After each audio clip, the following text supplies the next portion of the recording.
Oke, hari ini kita akan lanjut materi sumber daya alam untuk tema 1, subtema 2, muatan pelajaran IPS. Nah, sebelum kita lanjut, jangan lupa like dan subscribe ya. Dan kalau perlu, kamu boleh share ke teman-temanmu yang membutuhkan materi ini, karena materi ini tidak hanya untuk siswa kelas 4, 5 dan 6 juga memerlukan materi seperti ini. Baik, Ibu mau tanya dulu, keadaan anak-anak Ibu gimana? Tetap sehat, semangat kan? Tetap jaga kesehatan ya anak-anak Ibu. Makan makanan yang bergizi. Jangan hanya makanannya enak baru kita mau banyak makan. Padahal makanan yang bergizi itu mengandung harus ada nasi, ikan, sayur, buah-buahan, bahkan kalau boleh dilengkapi dengan susu. Nah, terus istirahat yang cukup. Jangan sampai lewat jam 9 malam. Itu jam tidur untuk anak sekolah. Walaupun kita belajar di rumah, tetap miliki jam istirahat yang cukup. Lalu usahakan tidur siang biar kamu badannya fit ya. Kemudian jaga kebersihan, kuku jangan panjang, gigi jangan lupa disikat ya kan. Tangan jangan lupa rajin-rajin mencuci tangan ya kan. Mandi 2 kali sehari, lalu olahraga.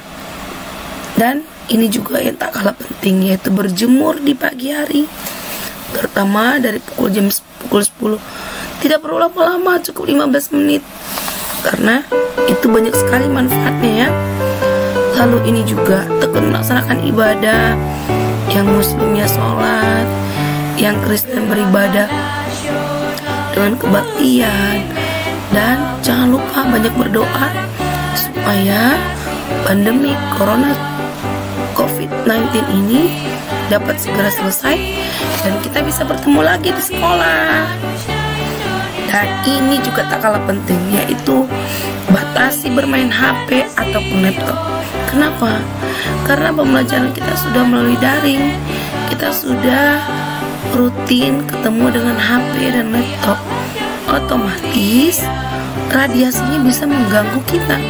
Nah, kalau boleh kamu pegang HP ataupun laptop hanya pada saat pembelajaran.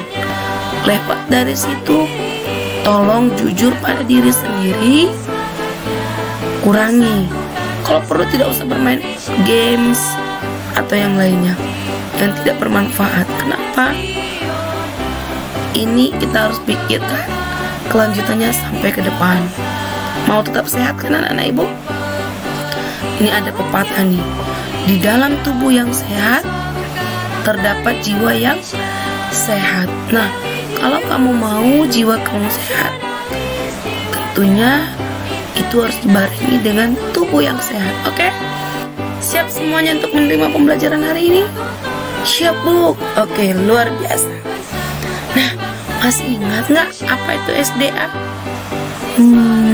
Sumber daya alam loh nak. Iya, SDA adalah segala sesuatu yang berasal dari alam yang dapat digunakan untuk memenuhi kebutuhan hidup manusia. Jadi kata kuncinya kemarin Ibu bilang apa? Berasal dari alam. Nah, SDA berdasarkan sumbernya itu ada 2 kan, ingat ya.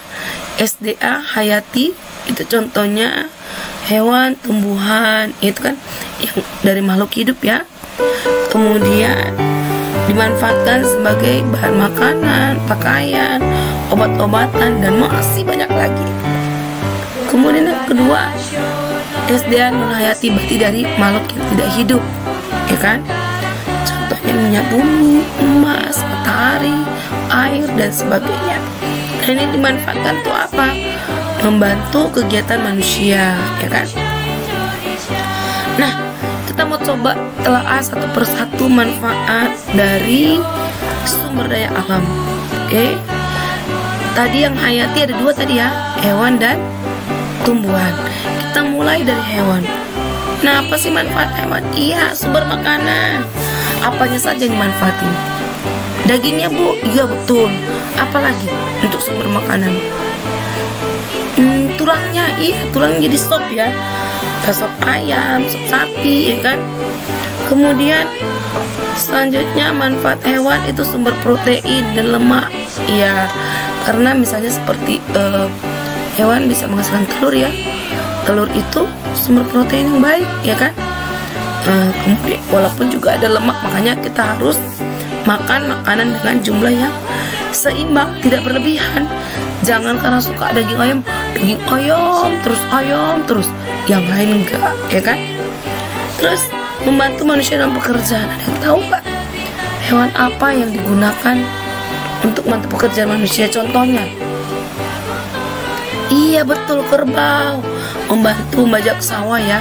Walaupun sekarang para petani sudah jarang pakai kerbau ya. Pada umumnya mereka sudah dibantu dengan mesin ya, mesin bajak sawah. Kemudian sebagai sumber mata pencarian, misalnya seperti peternak sapi, ya kan, peternak kambing, ya kan, jadi sumber pencarian. Kemudian sebagai hewan peliharaan, iya, seperti kucing ya kan. Terus lanjut, membantu menyuburkan tanah. Ayo, ada yang tahu hewan apa itu? Cacing, iya cacing. Itu hewan yang mampu membantu menyuburkan tanah. Makanya tanah yang semakin subur itu biasanya banyak cacingnya, ya kan? Kemudian sebagai sumber bahan sandang, ini ada 3 macam ya: pangan, sandang, papan. Tolong bedakan. Kalau pangan itu sebagai bahan utama, contohnya kayak makanan ya. Tapi kalau sandang itu misalnya pakaian. Kemudian papan itu berarti perumahan, ya kan? Nah, jadi kalau katanya pakaian, hewan itu sebagai sumber bahan sandang itu bisa contohnya seperti wool ya, wool itu bisa diolah menjadi bahan pakaian, misalnya kayak jaket, ya kan? Apalagi ulat sutra, betul, ulat sutra diolah itu bisa jadi bahan kain sutra, yaitu namanya sebagai sumber bahan sandang. Oke. Kemudian sebagai alat transportasi, kira-kira yang tahu nggak hewan apa? Iya, kuda.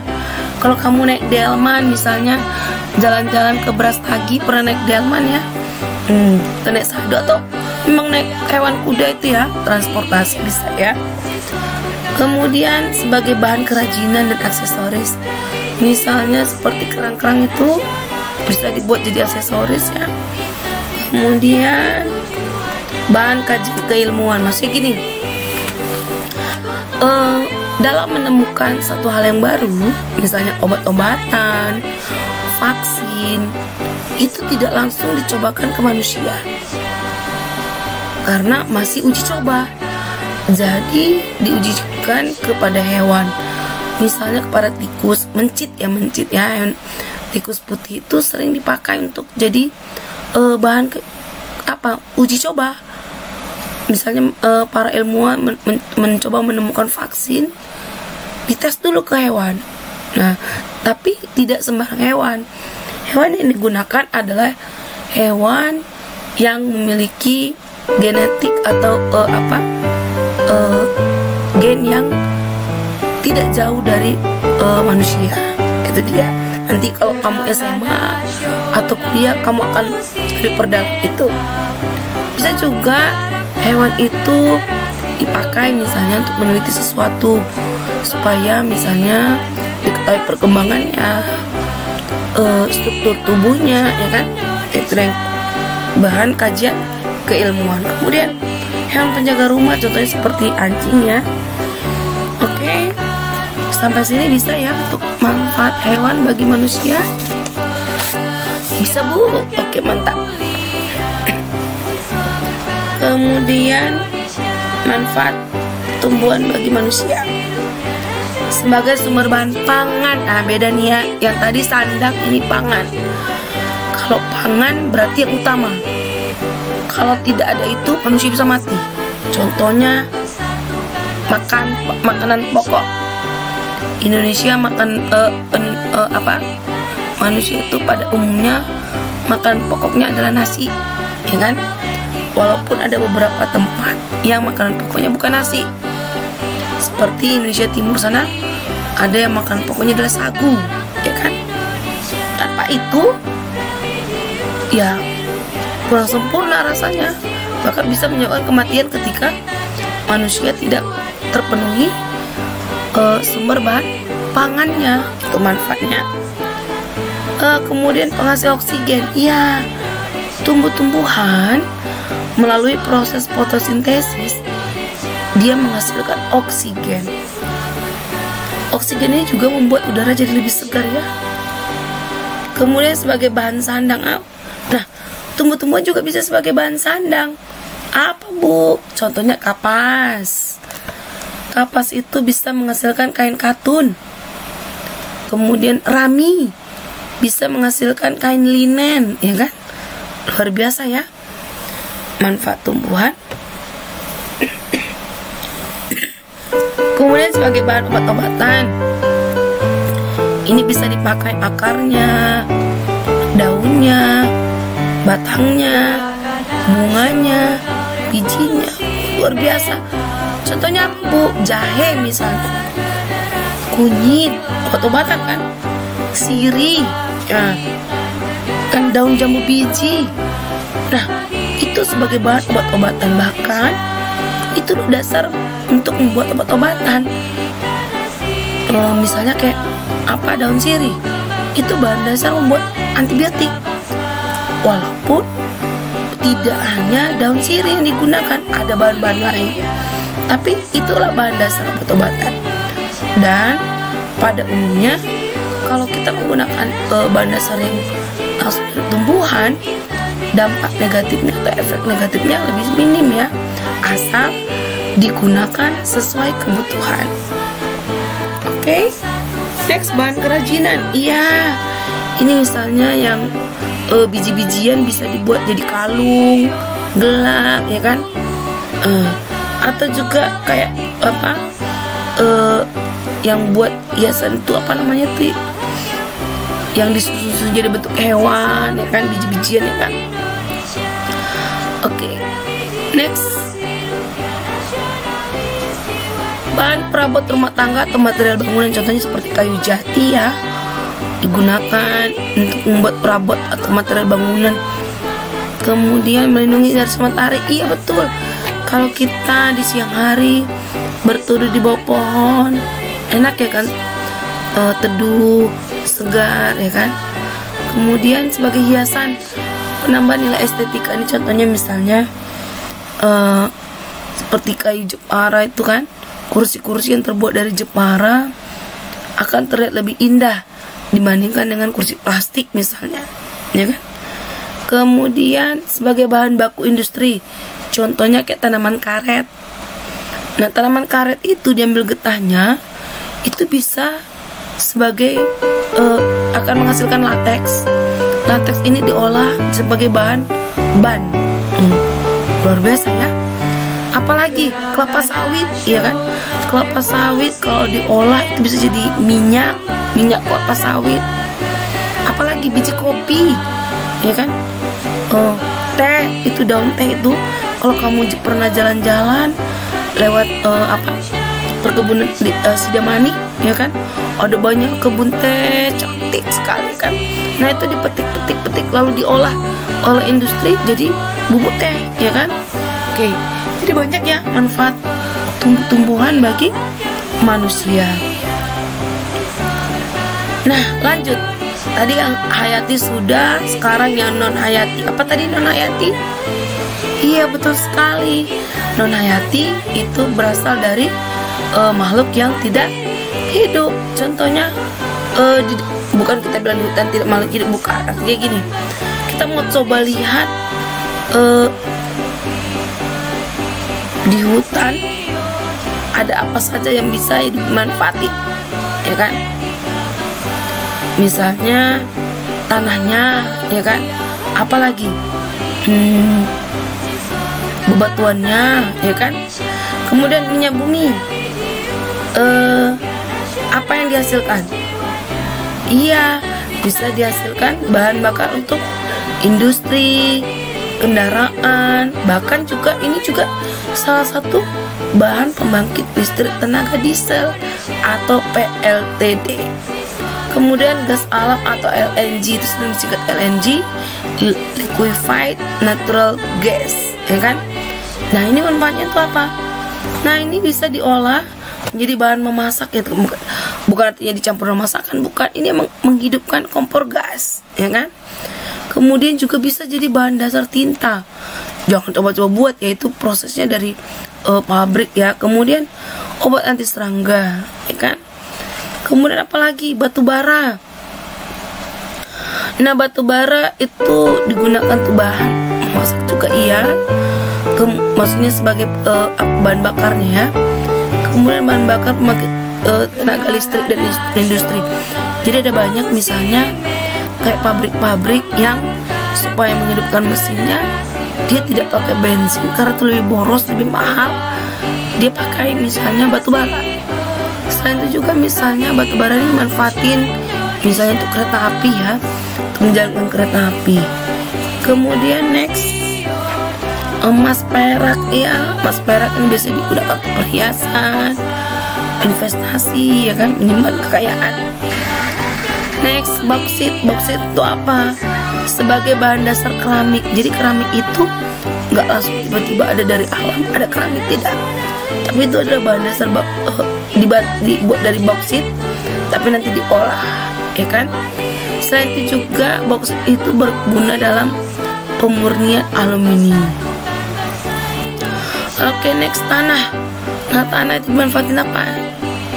Iya, sebagai bahan bangunan, ya. Kemudian bahan kerajinan tanah liat. Oke. Udara. Nah, ini udara digunakan untuk apa nih? Bernapas, Bu. Iya, betul. Yaitu kita membutuhkan oksigen, lalu kita mengeluarkan karbon dioksida, ya kan? Next, sinar matahari. Wah, ini banyak lagi nih manfaat sinar matahari untuk menjemur, apalagi mengeringkan. Banyak. Bahkan juga pembangkit listrik tenaga surya, tahu tuh, PLTS, ya kan. Kemudian membantu proses fotosintesis dengan sinar matahari. Air, wah ini juga sebagai apa? Air sebagai sumber untuk minum, mencuci, dan masih banyak lagi. Oke, sudah selesai materinya. Sekarang tugas kamu ada 3, yaitu tentang pemanfaatan SDA, tema 2 halaman 58, dan latihan IPS. Oke, terangkan satu persatu, ya. Pemanfaatan SDA ini kamu akan menerima material yang seperti ini contohnya. Nah, kamu harus menganalisis sumber daya alam apa yang ada di situ. Misalnya, mari kita coba lihat, ya, di persawahan. Oke. Di persawahan itu sumber daya alam apa yang ada? Pada persawahan, matahari, ya kan? Sumber daya yang nolati matahari. Matahari itu fungsinya itu apa di situ? Membantu proses fotosintesis. Oke. Menerangi lingkungan, ya kan? Nah, kemudian apalagi yang ada di persawahan? Air. Gunanya itu apa? Iya, mengairi persawahan. Terus apalagi? Tanah. Ya, tanah juga SDA kan tadi, kan? Yaitu apa? Sebagai media tanam atau tempat tanam tanaman itu. Kemudian kotoran hewan juga bisa, kan? Untuk apa, Bu? Untuk jadi pupuk, ya kan? Kemudian kerbau. Tapi nggak nampak pula kerbaunya di sini. Tapi pada pertanian juga biasanya dimanfaatin kerbau. Untuk apa? Membantu membajak sawah. Nah, kamu kerjakan itu. Kemudian nanti kamu upload ke latihan IPS 5. Dan lembar kerjanya itu kamu kumpulkan minggu depan. Next, kamu kerjakan halaman 58 dari buku tema 2. Lalu itu kamu salin di buku tematik. Nah, ini kerjakannya sampai 10. Itu udah ada contoh beberapa biji di buku temanya. Kemudian upload ke latihan IPS 6. Lalu yang terakhir nanti soal IPS 7. Baik, Ibu rasa cukup sampai sekian. Tetap semangat. See you. Bye-bye. Gerakan Nasional Revolusi Mental